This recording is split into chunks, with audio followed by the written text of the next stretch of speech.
విశ్వాసం అంటే ఏమిటి?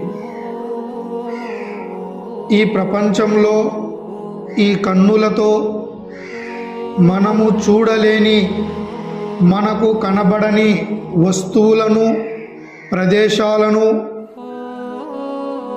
మనస్ఫూర్తిగా ఉన్నాయి అని నమ్మేదాన్ని విశ్వాసం అంటారు తెలుగులో. ఉర్దూలో కానీ అరబీలో కానీ ఈమాన్ అంటారు. ఉదాహరణకు, అల్లాహ్ మనకు కనబడడు. అల్లాహ్ను మనము ప్రపంచంలో చూడలేము. స్వర్గము మనము చూడలేదు.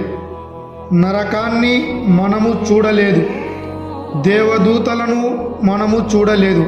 కానీ యథార్థంగా, సత్యముగా ఇవన్నీ ఉన్నాయి అని మనస్ఫూర్తిగా నమ్మేదాన్ని విశ్వాసం అంటారు.